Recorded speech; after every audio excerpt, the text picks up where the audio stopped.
Okay, it should be counting down like 5, 4, 3, 2, 1. Yeah. Okay, so we're live now. Let me go in and we'll formally roll the show out in a couple of minutes, but let me go in and get it cued. sure, yeah, let me make sure it's on the. Whew, I'm getting an energy blast right now. There you are. Yep, from the inside out. Yeah. Just came in, yeah. That's called familiar, a soul resonance.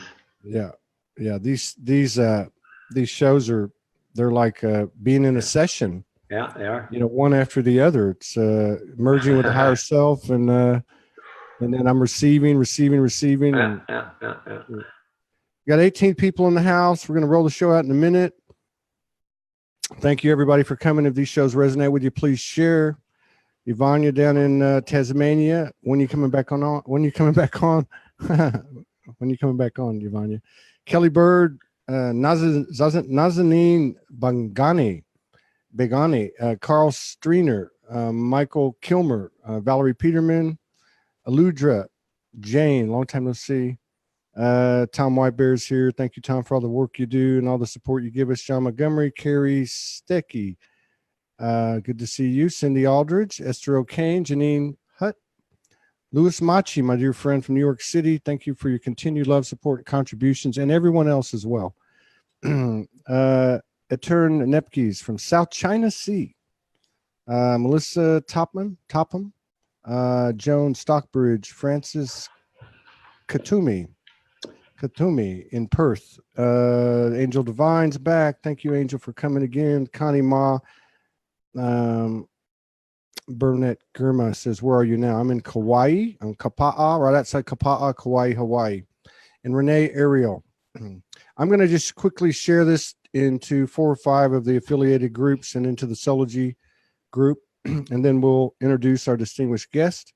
I'm excited about this. We've been trying to hook up since November, and now the time is right. It's a perfect time, actually. It's Easter Sunday.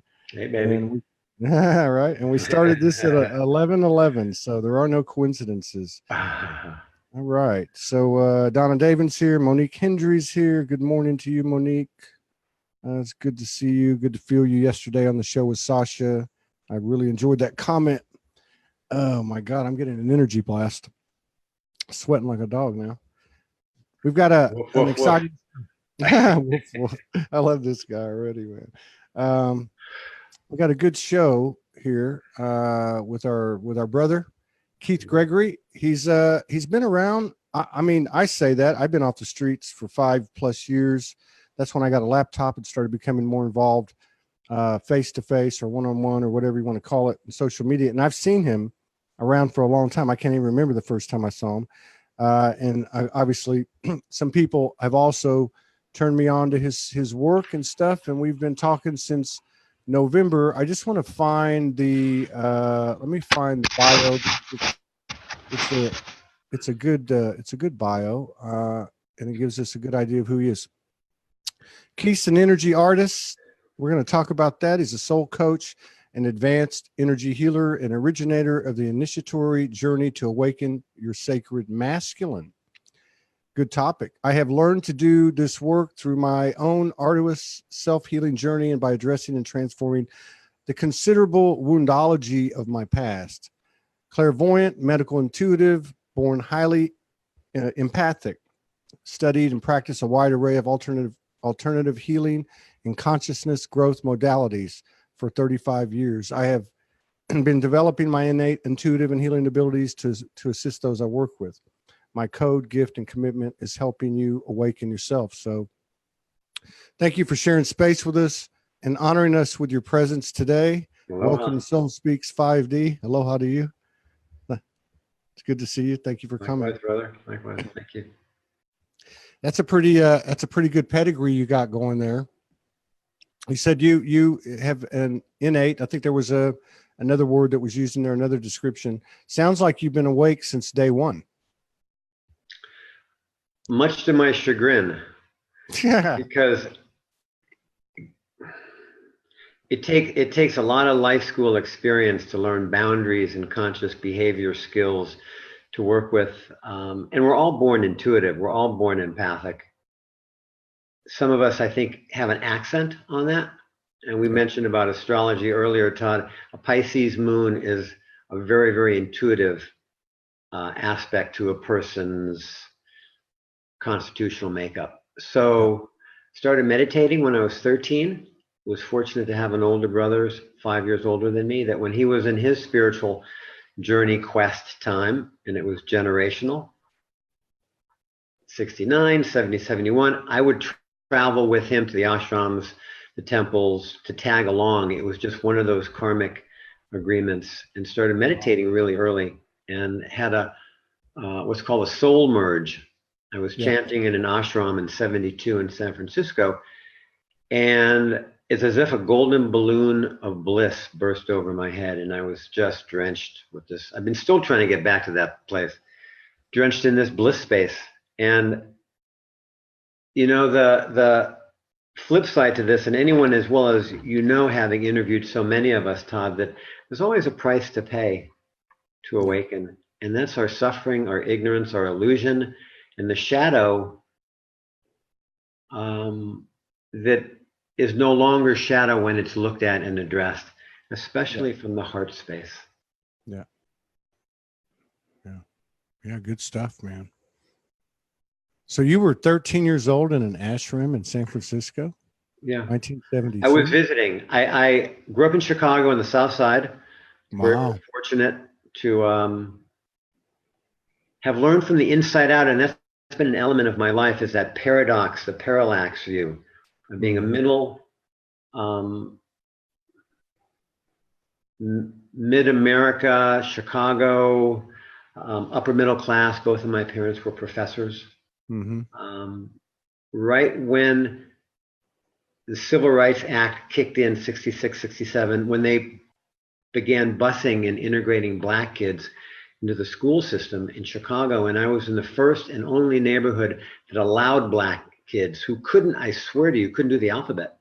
They could hardly spell their name. They had not been integrated into mainstream society at all. And so I went from a normal 7, 8-year-old kid, white kid, to the next year getting my ass kicked going to school, because I was then the minority with all these Black kids flushing into the neighborhood, into the school system. And I had to learn how to not get my ass kicked, how to show up, and really how to get along. Yeah, how to get along. I remember those days. That would have, for me, would have been, what was it, 68. Yeah. 68. And actually, I remember I was living in Corpus Christi, Texas, and I was moving to Houston, Texas. Yeah, my parents had divorced, separated. And so I was coming out of fourth grade in Corpus Christi. And I remember I went to Houston and I was watching the 5 o'clock national news, which would have been the day before or the day of my fifth grade year in Houston. And they were showing my school in Corpus Christi. It was they were showing the busing. It was the first school to actually the first bus to bring the kids over from the other side of town. But I also worked in Chicago. I used to work with Sears. Yeah. All right. Sears Roebuck. Sure. Yeah. I was in their home improvement division. I ran their flagship office there. After a few years, I got transferred over there. So I'm very familiar with the South Side of Chicago. I'm a big history buff as well.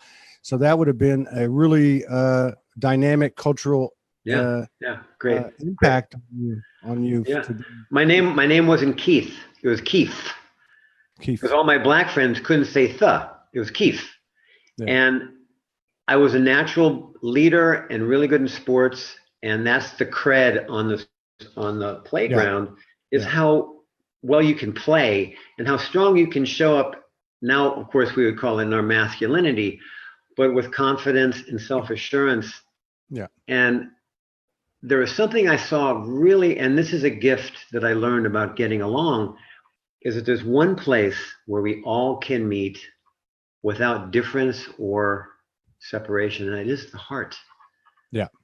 If you can appreciate and respect somebody and look past the circumstance of color, gender, economic status, and be kind and just say, hey, it's amazing. The doors will open up because, as you know, people who've been beat on and have suffered are looking for anybody to show them grace and courtesy and kindness. And I learned, how to get along. And this is something that I really want to kind of plug because this is core to my work and my life. I always picked the last clumsy guy or the one who never got picked. It always hurt my heart to see someone pushed off or not brought into the fold, because I think on a soul level, I know what that's like to be pushed out. Yeah. So yeah, I think now that you're telling me all this, all these memories being on the bus, coming back, because where I grew up, it was primarily a 60% Mexican American, right. and 3% Black. When in 6th grade, I moved to Dallas, and it was a full, in fact, the Mexican, my ethnicity would have been in the less than 5% percentile, right? Probably 20% Black and the rest Caucasian. Anglo. But very much I remember the particularly on the masculine side, because I played ball too, and there was a recreation center across the street from my house, right across from the school, and every day we'd get out there and play, and it was it's interesting that you say that because there's like this cred, there's like this rep, it's kind of a street energy that when I went back on the streets at 50, it was still there, very much intact, and taught me a lot of stuff, man. But how to hold your own. Yeah, particularly to the masculine though. And I know you're an energy artist and you do some other things, but you seem to have an affinity for working with the sacred masculine energy. Do you want to talk about that a little bit? This sacred masculine, sacred feminine, I happen to be born in a guy's body and I'm hetero to the core, but I have a very feminine, not effeminate, emotional body and intuitive natural side. I have the complement or the opposites. Yeah. So the sacred, as I identified it, Todd, are the qualities of an awakened heart: love, joy, compassion, forgiveness, trust, and faith. And of course, gratitude as well. So, it's funny, Easter, bunnies and chocolate and fun things and suits and pastel. But you don't get a resurrection day on Easter without having been pinned up to a cross and given your ultimate sacrifice without getting biblical. Yeah. But for a man to make that statement to the planet and die and pay for that has not sent a very favorable message for men to step into that sacred quality in themselves as well. And the masculine life force, the animus, as opposed to the feminine anima, we're all composites of each, but it's pretty obvious looking at the world today, certainly men, and it's been a revelatory unfoldment these past, the #MeToo, the government, the church, everything is peeling away the veils of illusion. But the masculine, in its misuse and abuse of will, in its misuse and abuse of power, has created the world. And I'm not making anybody wrong here. There's divine. No, I got you.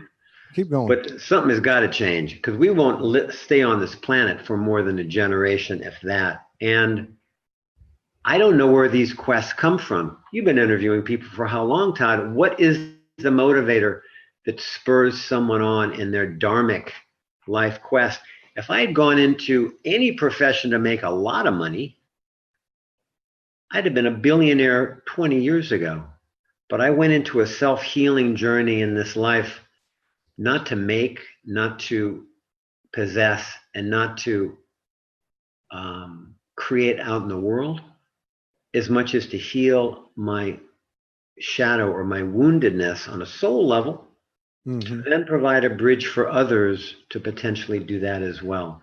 And the reason why you're a success, and we had a few minutes to chat before coming live, going from house to house, and grace comes to you, is because as you go from me to we, as you look to serve others, that's where grace lives. It lives in the bounty of loving kindness towards another. And I've always had that, and I had that growing up. on the baseball field in Hyde Park, where I couldn't turn my back on a black kid who never got picked, who was a nerd, who had, no skills. Yeah. That need to love. And I'm going around about the masculine, but that saying that we teach what we need to learn to do. Yeah. Yeah. And I had to heal some really, really strong, deep breaks in my personality fabric, say. I believe that we pick our primary caregivers to outpicture our core wounds. My mother was a radiant Latina, Leo, born in Guadalajara. The first Hispanic woman valedictorian at Berkeley. She moved to San Francisco at 7. She was an alcoholic. She had a broken heart. My father, PhD from Harvard, grew up in Orange County, LA. He grew up with a broken heart. And she had addiction to heal. He had anger to heal, but their joint connection was heartbreak. Yeah. And that's what I came in to heal in this life, to outpicture that it's possible for men. And other than a bartender that bartended for my brother in New York City in 1980, and a fellow in Sedona who was my tantric healer coach, all of my mentors, all of my primary teachers have been strong, strong conscious women. Yeah. And I've been raised under her wing to learn how to not be such a jerk. And I've needed women to show me how to awaken my feminine consciousness so that it's compatible and complementary, symbiotic with my male. Thank you for listening. Wow. It's easy to listen to that. That's speaks well beyond the words. And I think it's a big topic right now. And I've said this before. I remember in late 2015, everyone started talking about the divine feminine's land, and then there was a year and a half, a couple of years went by, and there was different levels of that, different levels of expansion of that awareness. And started with the males, like last summer, got really loud last month to me. Good. I hope so. Like the masculine is really stepping into, or at least that energy is available now. That I would say it that way, that it's there. Thank you. But I look at, and I'd love to hear your comments on this. I mean, on one hand, it seems like, well, it doesn't seem like, I mean, I can remember being 10 years old, 12 years old, saying the world can't go on like this. It ain't going to work. But so on one hand, on the physicality, things would have to change. But it seems like on an energetic level, there seems to be a substantial expansion happening very, very rapidly, more rapidly every month. And a big part of that recently seems to be the divine masculine energy collectively, and therefore in all of us, regardless of our physical gender. What are your thoughts on that? Do you see improvement? Finally, thank you so much. And just as a backstory, I lived in Sedona, where you're talking about it. I went to healing school there in 96 and was brought into the first Awakening the Priest process, Awakening the Sacred Masculine, from a woman, Nicole Christine, who'd been doing goddess priestess circles, the Awakening the Priestess process in Tucson, Phoenix for about 10 years. And I was asked to participate in this 9-month gestation journey, which was my formal training in this sacred masculine work. And as you know, you go to a workshop, maybe not so much nowadays, but you go to a workshop and 2/3 of the participants are women. Yeah. They're just smarter than we guys are. It's just a fact. They are the learning curve of consciousness, is the awakening feminine. And I've been in many circles back then, especially, Todd, where women were freaking pissed off. Where are the men at? Where are the conscious men to stand beside me? Not in front, not behind, not above, not below. And it's taken a long time. We're slow in the uptake, but we do get it. And we need to have other guys that outpicture what this looks like. You can talk the material, but unless there's a resonance that a guy feels viscerally, that a guy who's speaking this talk has already embodied, it's not going to hold. It's not going to stick. When I first started doing these, so after my 9 months in Sedona, I was asked to co-facilitate with my mentor, Nicole Christine, in a sacred union group, men and women both. And I was being groomed essentially to step into that sacred masculine high priest role. And I would do these meet and greet evenings down in Phoenix or Tucson with men who were the boyfriends or the sons or the fathers of priestesses who had been growing in their community for about 10 years. Anyway, so I'd sit and talk to these guys and I do the spiel. And you know how when you ask a dog a really tough question and the dog goes like, well, you know, all these guys were looking at me like, because this is 20 plus years ago. This is newer information back then. Yeah. But I needed 20 more years of getting my ass kicked. And in that Native American red road speak, to have my gourd hollowed out. You know, I got out of healing school in Sedona in 98, and I thought I'd have my own school in 2 years by the millennium, my own book, my own video. And what happened was I just kept getting plucked. Other than incarceration and hospital stay, every possible aspect of my life has been broken down and worn down to really come back to a simple place. And it's an empowered humility. Yeah. There's no wimp in my masculine, but there's a softness that I've only gotten from being on my knees and holding my pain to pull myself up. And that was this post I wrote on my Facebook page, is we're here to resurrect ourselves. Yeah. We're here to be our own Christs. And men are finally seeing more men, and it's just time. Not everyone's going to get this, you know that, but men are waking up to their soul calling to create what I call sacred union, where we heal the illusion of our polarity nature. Yeah. You get to one, the one consciousness, by blending and harmonizing your opposites within to create equanimity and resolution. And I've only found that possible through the heart space.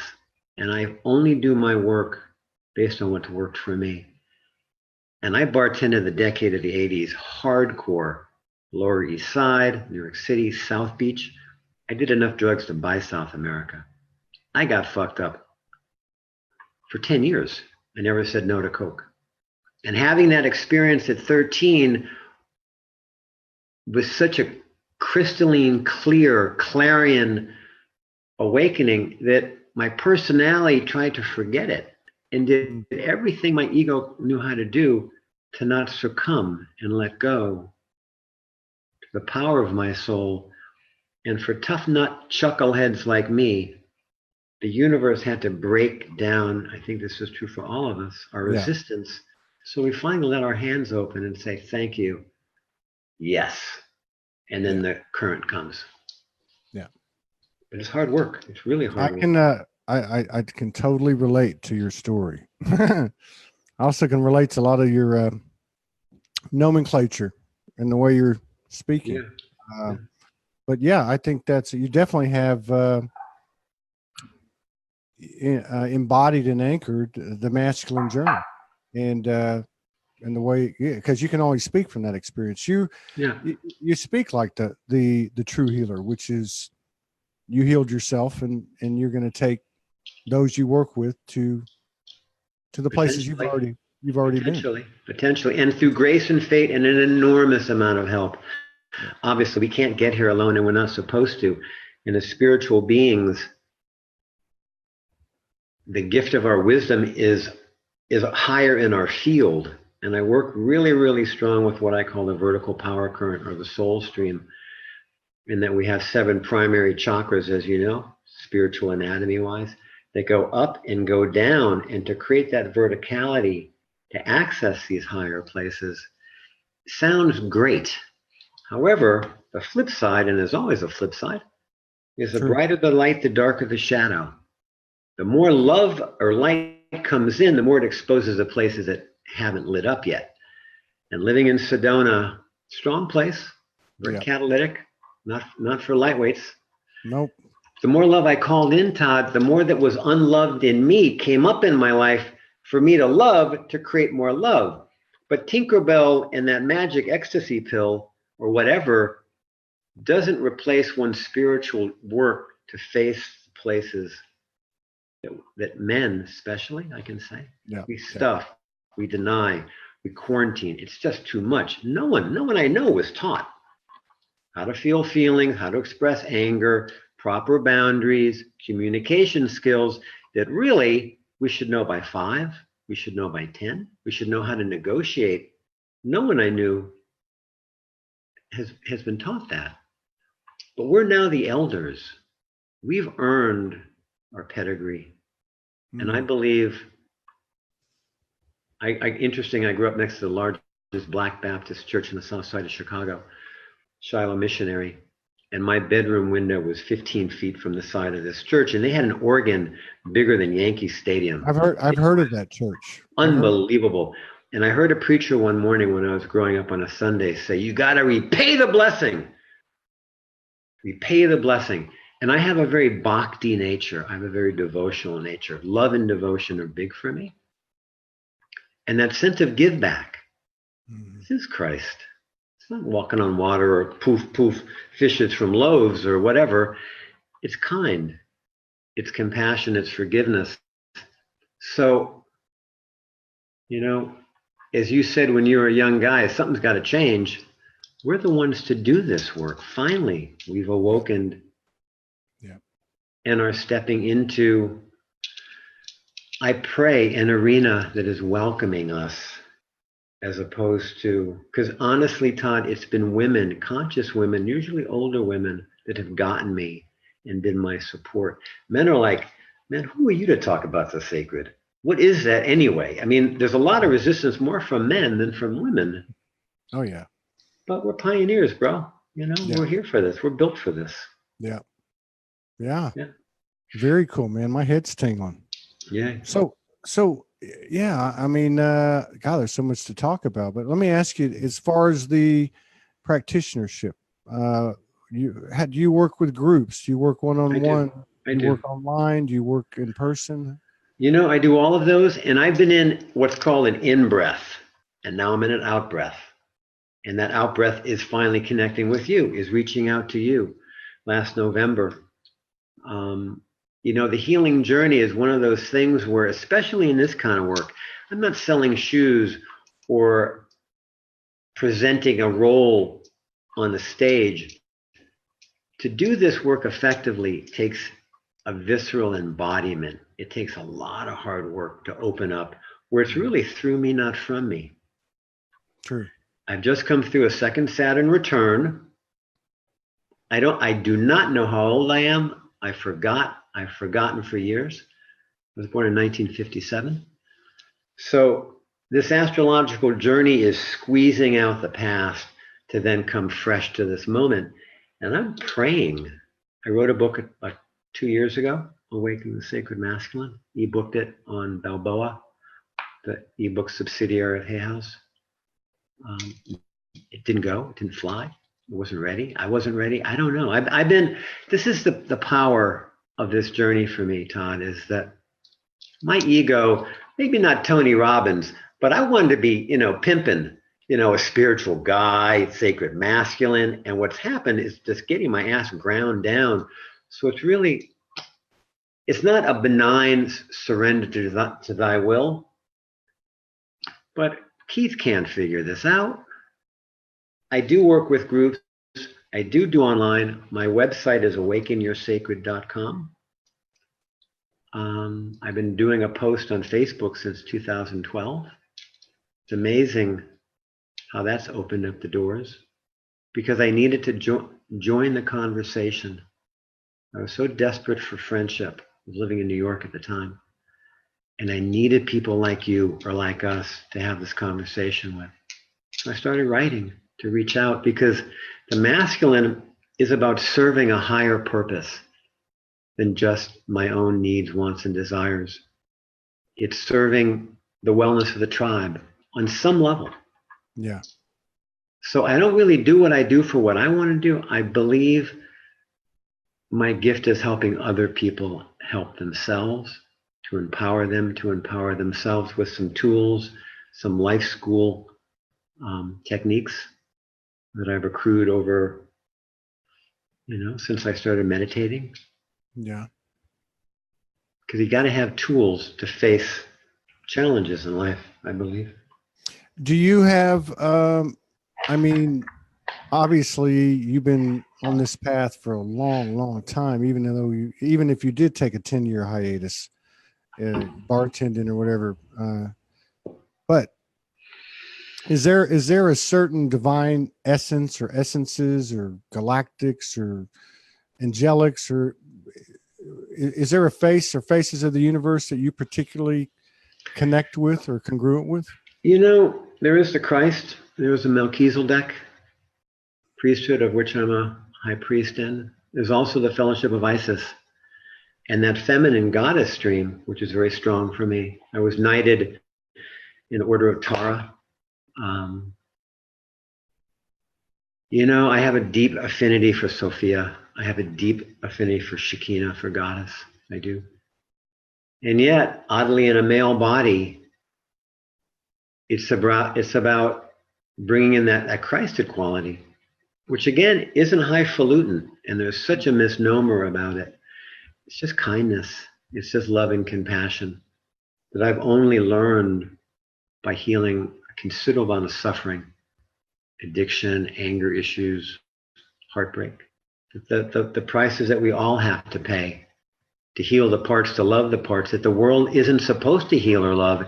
It was never the job of the world or responsible to hold the places in me that I have to hold to become whole. Mm-hmm. So, honestly and self-servingly, I wanted to meet you, Todd, but I also wanted exposure, and I wanted to start stepping out. And of course, nowadays, years ago, it was a business card. Then it was a brochure. Then it was a website. And it's Facebook. And now it's video live. It's people seeing us and getting a feeling, a sense of resonance. And I do long distance absentee healing work. I'm still a body worker. When I left New York in '87, moved to Miami, my mother passed away. She was an alcoholic and passed away due to complications. And that was my last day bartending. And I ended up going to massage school as the bridge to get me out of that lifestyle. And I started studying alternative healing techniques, was a Reiki master. I'm no longer, to develop my craft, to help people help themselves by first having to help myself. And there's this humility place where I tell you, bro, if it happens, it does. If people call and connect, it doesn't really matter. I'm showing up in my life with as much integrity and honesty and authenticity. Whatever happens, I've tried to wheel and deal. I used to massage people with the intent that they would introduce me to that person. I was always a step ahead. And now I've just come to the place where this conversation is the most important conversation I can have with you. If people want to get a hold of me, they can, and then we can talk. I totally get it's less complicated this way. It's just right now. Well, you know what? You mentioned some key words there, particularly I think on the masculine thing, the anger, the feelings, getting in touch with the feelings, dealing with the anger, dealing with the addiction, dealing with the distorted sexual power, and distorted sexual deprecation of ourselves, but the thing that really I align with the most, I align with all of it. I feel like I'm talking to myself, is the humility. I think I must have been gifted 7.5 years ago in my journey. Mm-hmm. You bet. Because the humility was, 7 months of walking on the street, the first 7 months, that's every step. That's what I remember taking in was the humility. I remember that very, very much so. And I remember getting to a point after about 6 months saying, literally dropping to my knees in the middle of a hot afternoon in Houston, Texas, and just saying, I am, what else do you take it? Yeah. Whatever else it is. And this was a very masculine part of my healing. Mm-hmm. The feminine part came later. And it was a different kind of thing, but I was just talking to my wife about this, not too long ago. And just, I mean, take away everything I can believe or have thought is masculine, my masculinity. Mm-hmm. Take away my genitals, take away my sex drive, take away my competitiveness, take away all of this stuff. And what do you have left? And that's kind of where I ended up over the last couple of months. It was like, if I can take anything away and sustain my field, because you can't lie to yourself. I feel good. I feel like I'm at a certain place. Good. Take all this away, and does it change my field? And I think I'm just reflective of the consciousness available, or the energy available that we're referring to as the masculine. I'm finally finding this peace in. I know this is going to sound paradoxical, but it all is, like you said. I'm finally finding peace in my manhood. Yeah. And that's obviously a multidimensional statement. That's not just a human statement. But the human is the hero, and the human is the one that has to be there, because if the human can't be there, none of the multidimensional aspects can be there. And one last thing too, which I feel your message, even though you haven't said it, but I feel I feel like I know you that well already. If everything begins and ends with us here in this realm, in this incarnation, we've belittled ourselves, we've diminished ourselves, we played small and all that. But I think now the time is ripe, that the human is actually seeing themselves as a divine human. Yeah. And the key, not to just healing the human and our brothers and sisters, but across all dimensions and all aspects and all errors and misalignments in all realms, dimensions, and universes. Thank you for letting me share that. Beautiful. The macro, micro, the smallest things we do in our physical world translate to the highest levels as well. And I remember hearing about the photon belt and the ascension. This was back in 88, 89. And how it was forecast that Earth changes and acceleration in time, acceleration in consciousness, which has happened exponentially. And, the soul quest to come in to make a difference, to come into I see these as a turning of the ages. And this, of course, is a phrase that whether it's Nostradamus or all major civilizations throughout history have forecast that this time on this planet would either usher us into the sixth extinction or ignite an evolutionary surge that had never happened before. Yeah. And we're that experiment on Earth that, as you say, is replicating out through the cosmos, not just in our solar system, but all. This is big. This is huge. And the micro macro is playing out on our individual lives with more light, more information, more support. The current has picked up exponentially on the planet. And if you want to heal, if you want to come home, if you want a sense of contentment, and it's no more than that. The information, the people are being more and more made available. We came here for this. I do believe it from the balls of my ass, excuse me. Yeah, me too. Hey, you talk just like I do. That we're here to be the living doorways, the living bridges. And I spent some time down in Brazil. I was doing an ayahuasca thing, sitting with an ayahuasquero. And one of his famous lines was, "The universe forces us to our destiny." And I would have chosen a lot of different lives from my ego's standpoint than the one I chose to heal, to face my shadow, to face these core wounds. It would have been a whole lot easier, and I can tell you that for a fact. But I didn't come here to be easy. I came here to come home and show how that's done. And just quickly, you know, my visual is as we spiral out of source and whatever lifetimes, whatever experiences, whatever relationships and imprints as our soul has journeyed through life, say, past history. In this ascension process, we're spiraling back to source. Yeah. So it's like coming back out of a box canyon or a film that's in reverse, facing the people or the relationships, the imprints, the woundedness, to unwind it, to come back clean.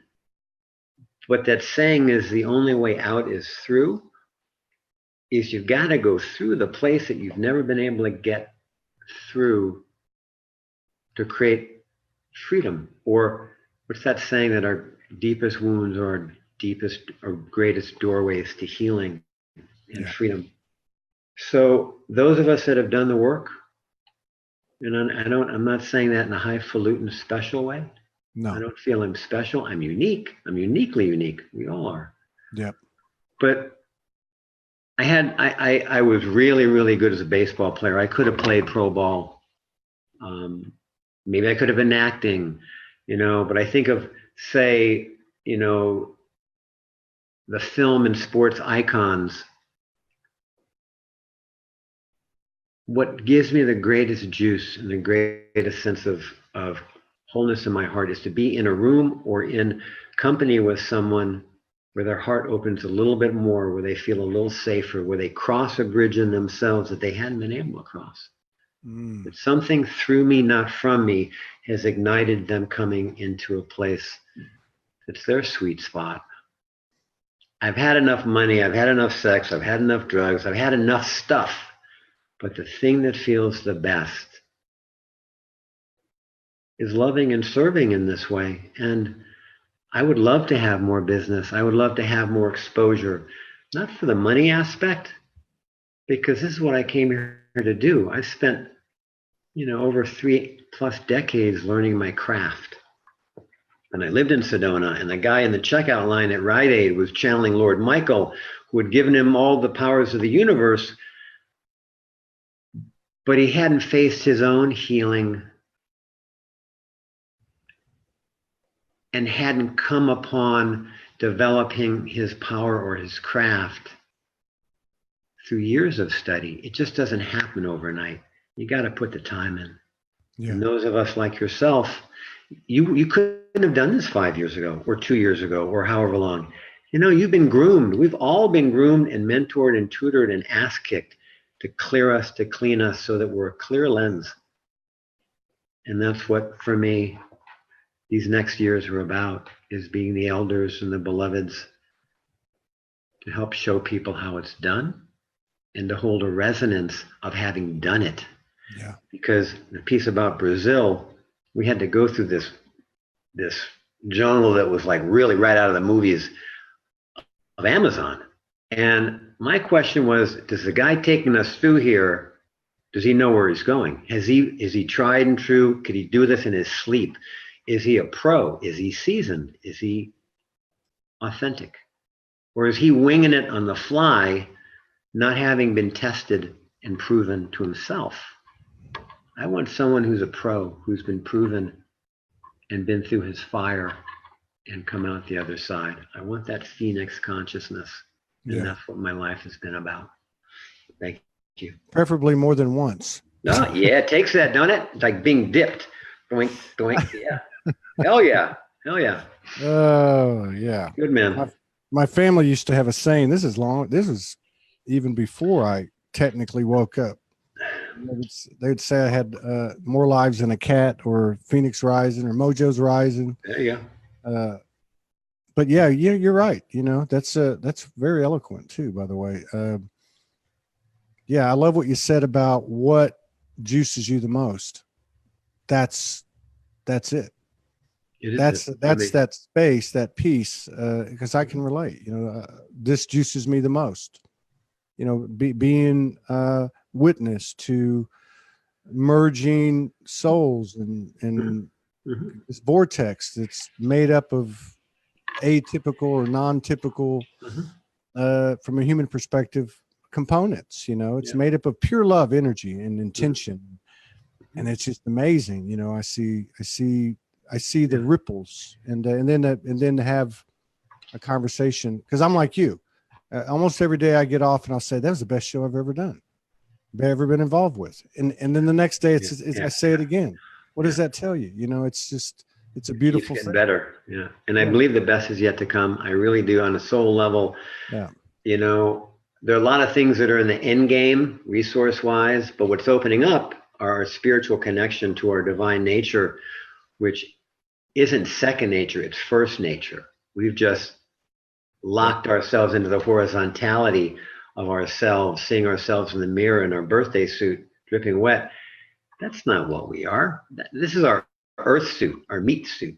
But as a spirit having a human experience, not a human having a spiritual one, the energies and the impulses of the universe are bringing our true nature to the surface. Yeah. And what better role to play than to help other people raise their own game or their own sense of fulfillment or peace. And it's interesting. You've been around, you've seen wealthy people, you've seen gorgeous people, you've seen perhaps famous people. Most all who I've seen have not been happy folks. They haven't been content. They haven't been true to their heart. They didn't know what their heart was about. They hadn't had to work on character. Yeah. So it's not about what you have. It's about how you love. It's how you love yourself. And inherent in loving yourself, and this is really big for us guys, for everybody, is learning to forgive. Yeah. Is to let ourselves off the hook and not keep wearing. I had a Godzilla-size inner critic on crack. I made myself wrong for feeling well, for feeling good, for anything I felt. That voice, my father had that force on me, bless his soul. But I've had to heal that part of me that needed to make me wrong. Yeah. Because what my soul wound, Todd, was that I wasn't lovable. That God didn't love me, that I had been pushed out of heaven. And I'd done something wrong to incur its wrath. Yeah. And the way that I could earn God's love was to punish myself. Yeah. Whew, man, whoa. And I'm not even hitting with the whips behind me now. This isn't the 1600s in Catholic Spain. This is a mentality that I brought into this life, which I think a lot of men carry. Yeah. Is to blame ourselves for what, honestly, it's not to condone, but we did what we had to do to get by doing what we were doing at the time. Yeah, that's right. At some point we have to let ourselves off the hook, not negate or not take responsibility for our behavior, indeed, but does not make ourselves wrong. Yeah. Either. Yeah, it's very true. That, I know you can relate. I mean, I know a lot of men can relate. And, you're that hamster on the wheel for so many years, and you're holding up everybody. And I was just talking to Morgan about this yesterday, that no matter what I did, and I had in my industry, I had as good a career as I could have asked for. Yeah. The respect, the money, the whatever, the status, but it never was enough. No. Never did I feel even close to complete. Never did I feel, because I was experiencing the same thing you're talking about, which you're never enough. It's not good enough. Yeah. One thing I see in you that you said a minute ago, and that I'm seeing start to come to the surface in men and women that have done the work. And that is to be able to make a statement like that from the point of humility that we've earned. Yeah. Because you do earn it. We earn both sides, the misery and the joy. Yeah. But I think we can say from that humility, I think, and that's the heart, because you can't lie, you can't fake it. We can say, hey, we're here to serve, and we're good at what we do, and we've paid the price, and let me help you. I mean, I don't know. It's just, I don't think we need to be overly modest anymore, because it's important. I don't know what's coming up, but it seems like something big is coming up. And again, going back to what you said about, I'm a big believer in the paradox. Yeah. You know, so with one comes the other. So if there's a small, strong minority that is a beacon of collective light, that means there's going to be a necessity for it, Yeah. which can only mean that there's going to be some, you know, polarity on the side of the spectrum. And maybe that's what we're here to do. Maybe that's the time that's come. And maybe that's why we're coming together now. Because I just want to tell you one last thing too. Please.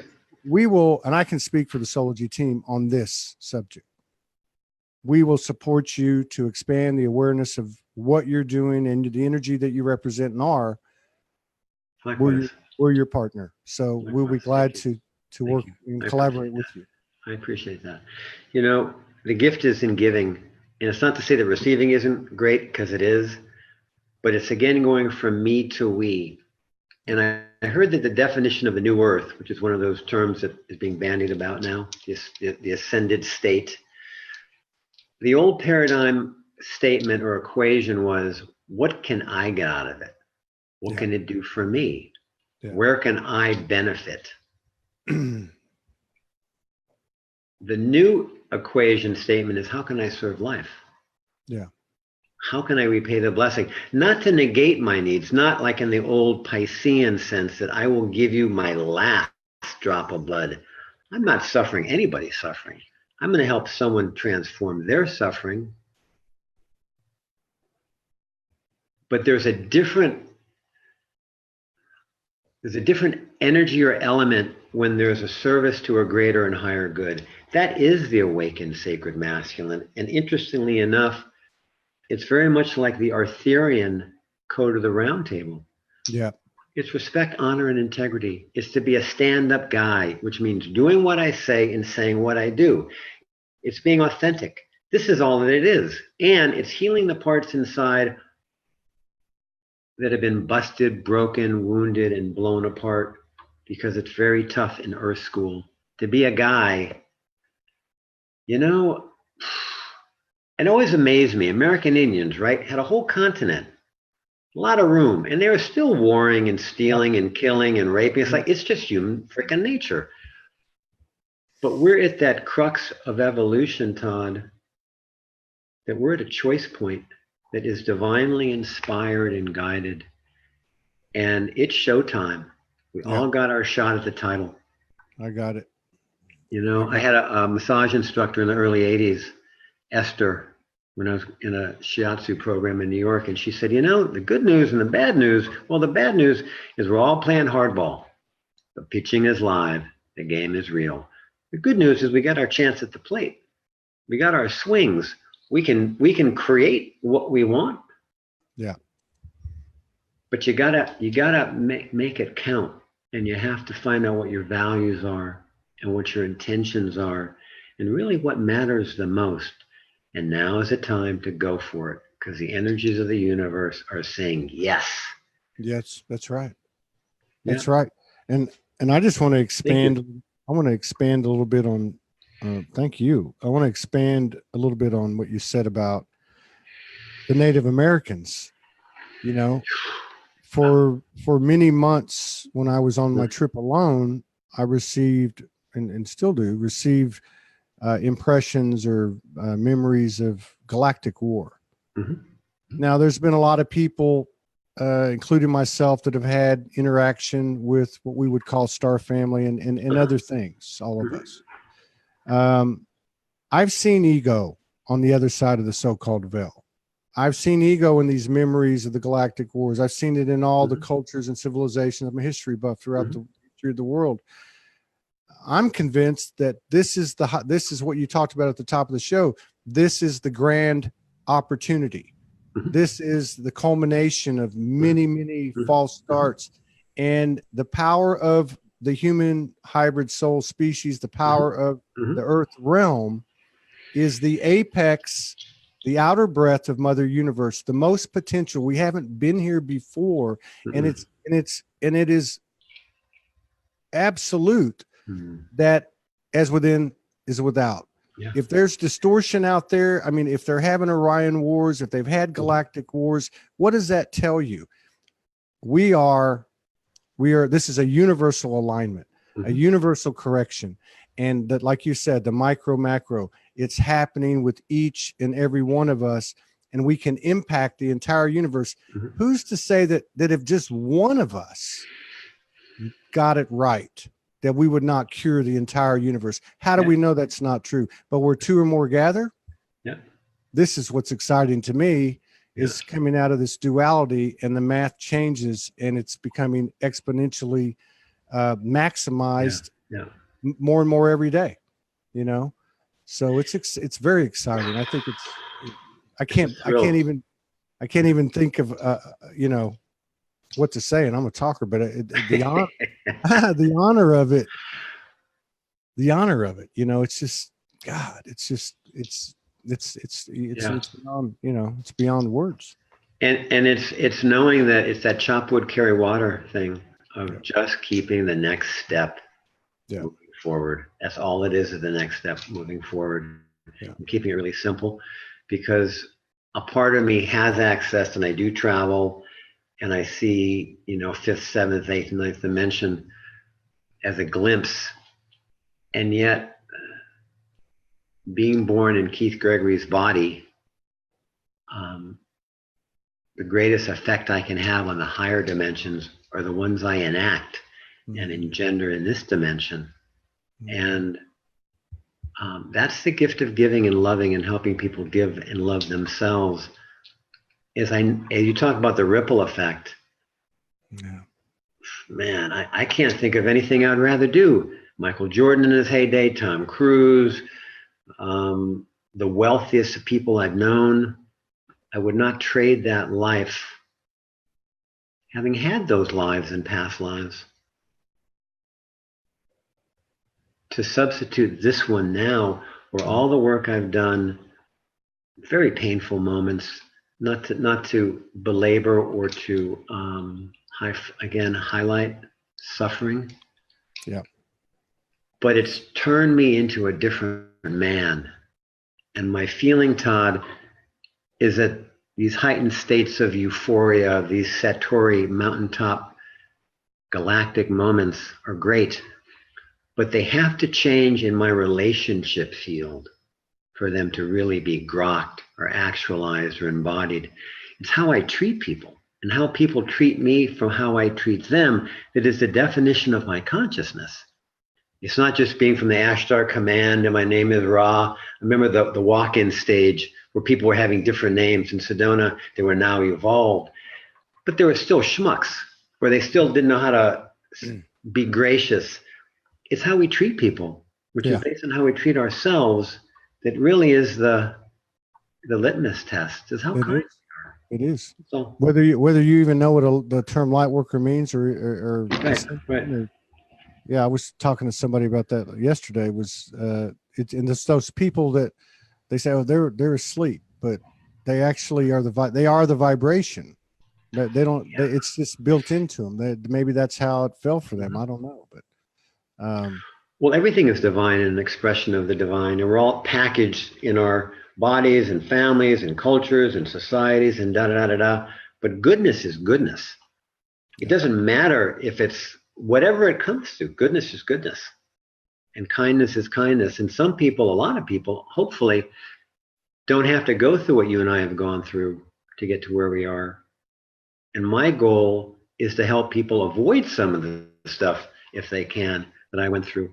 But there are a lot of people who I wouldn't think, but hit me with a word of kindness or of encouragement that just takes me to my heart. Yeah. It's not about the package, it's about the essence. Yeah. Basically. Yeah, I can relate to that. Yeah, I can relate to that. There's many times that I wanted to stop doing what I was doing. You know, it's been very good the last year and a half, 2 years, but Good. It's a little tough. You know, we all had that journey, but every now and then somebody would, you know, I remember getting kicked off Facebook 4 times in one day and getting a strike from YouTube. This was January 1st. Wow. And wow. And I thought, well, we're going to go do our own website now, you know. The and of course I thought it could be done in a day, you know, Uh-huh. here we are 5 months later. But the amount of support and the heartfelt support, the compassion, you know,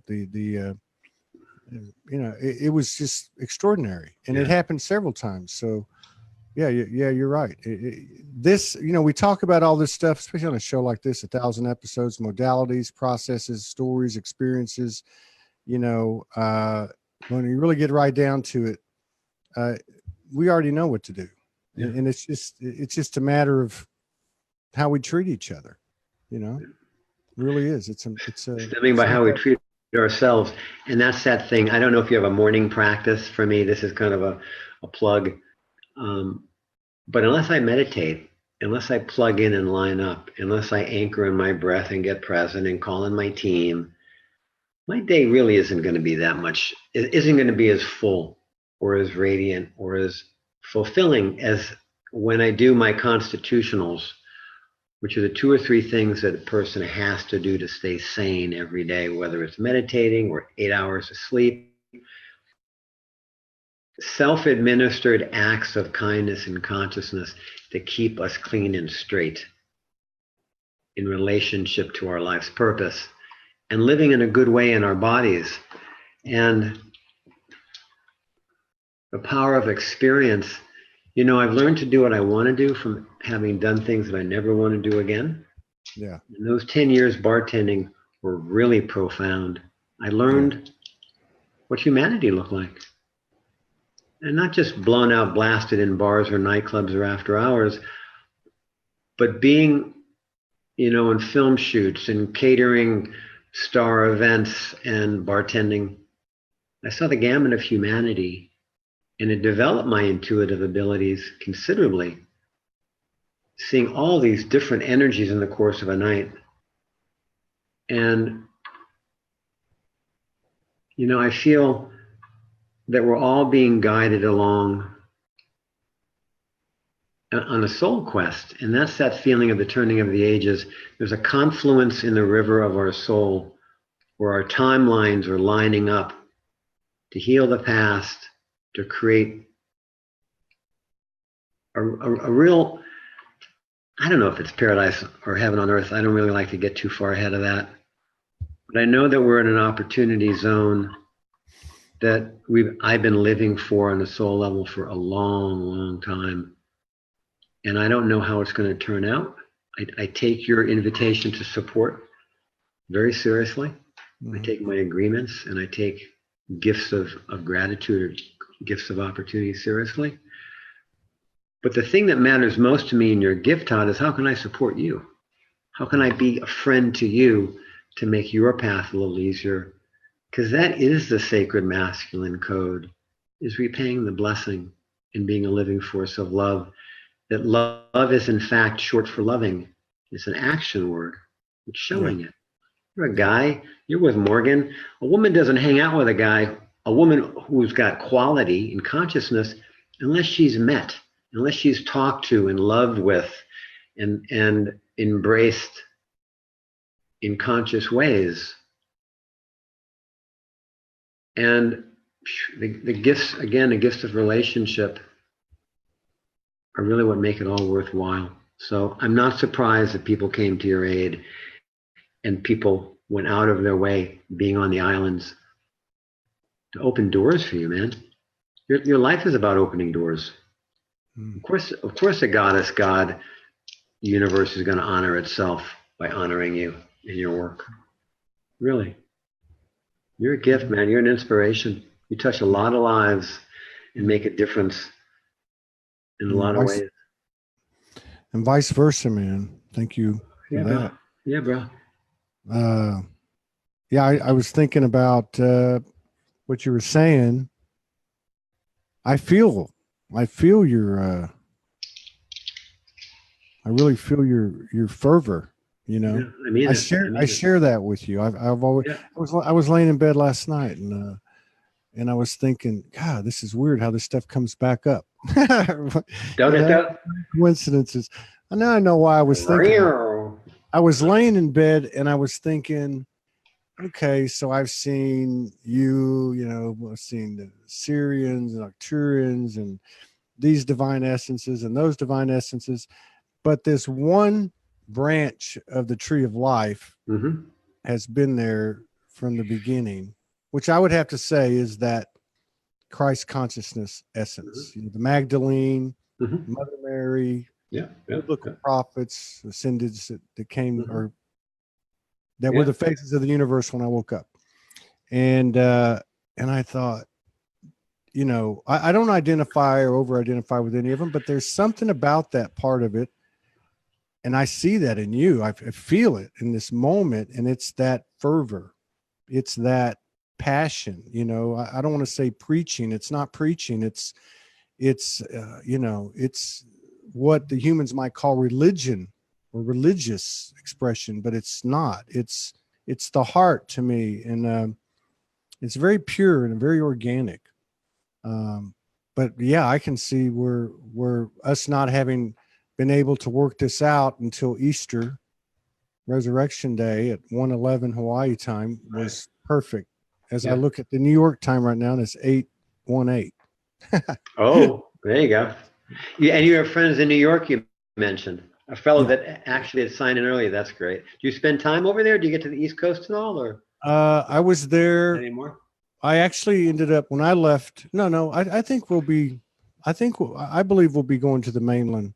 We're going to be back in 3 days, and we've got stuff to do here. But I have a feeling we'll be doing a little traveling to the mainland. Good man. I love New York. I ended up in New York in December 2016. I mean, I left in October 13th, 2016. I left everything behind.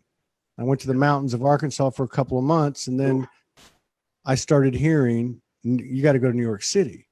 And of course I had no money. And the crazy thing was I had a pretty long corporate life where I traveled and moved around a lot. And I was offered New York City 2 times and I turned it down. I never wanted to go, but I ended up there. And so I lived in the Bronx for about 4 months, and I really got around the city a lot. I really, really enjoyed it. Yeah. And there's actually New York City is almost by double over London, the biggest representation, demographically in Soulogy. Yeah.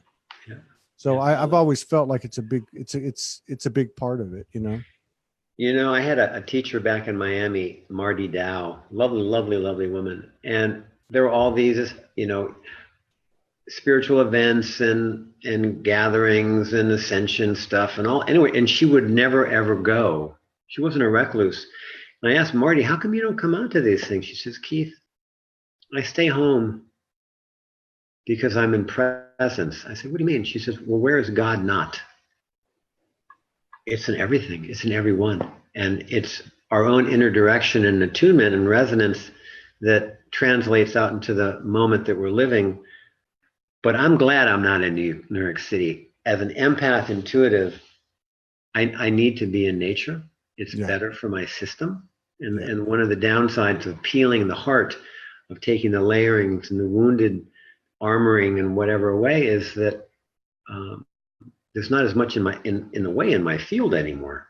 And I love being in the city. I can handle it. I'm really, really good. I was raised as a city boy in Chicago, but I prefer nature a lot better. It's more, especially in these times, it's more compatible. And interestingly enough, I asked you that before we came live astrologically, but there's something called the astrocartography, is that the lines of our planetary alignment lays over the Earth, and there's a Mars line, a Moon line, a Uranus line, whatever that means, not to go to detail, that has an influence of where that line passes on the surface of the Earth.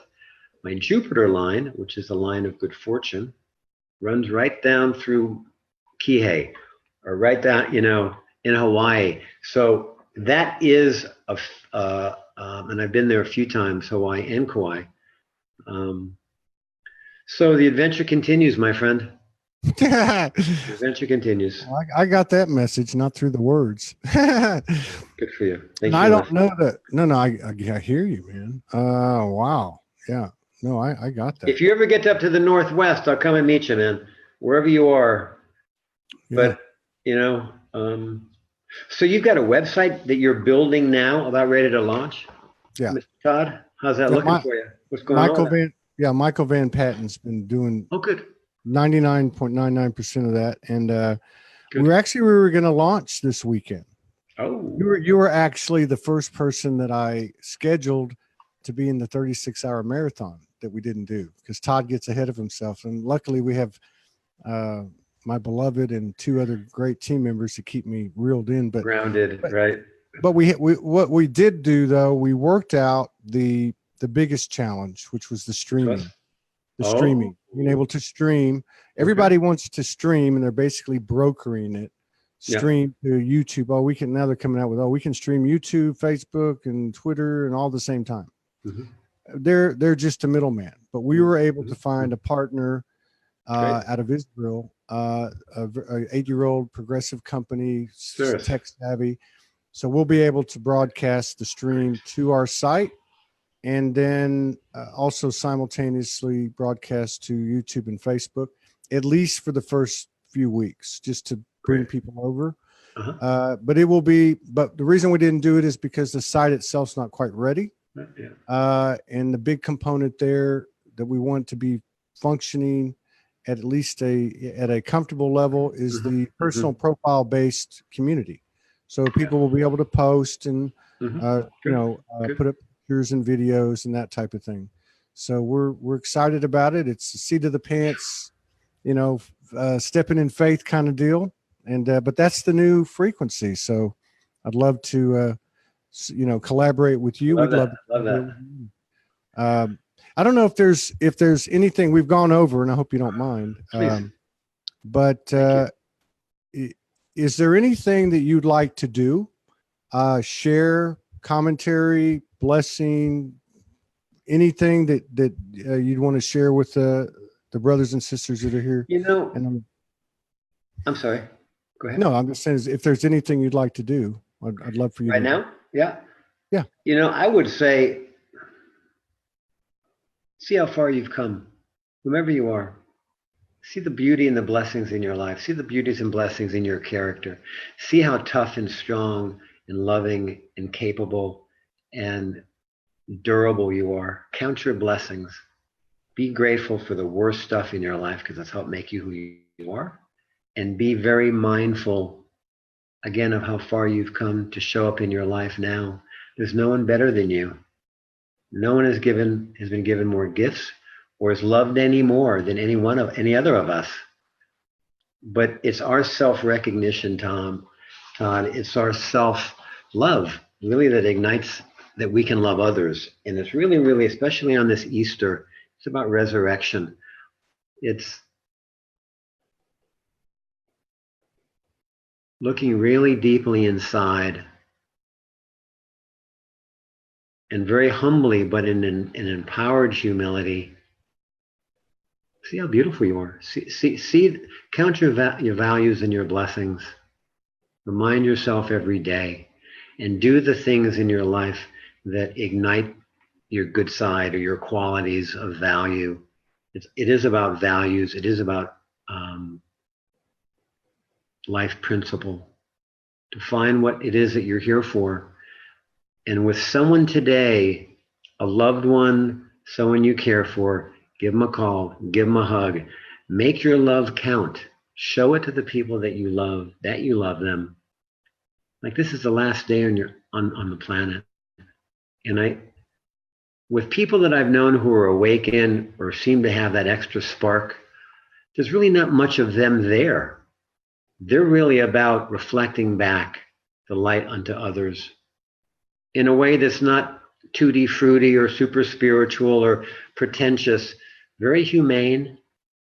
That's the thing I love about having been a city boy.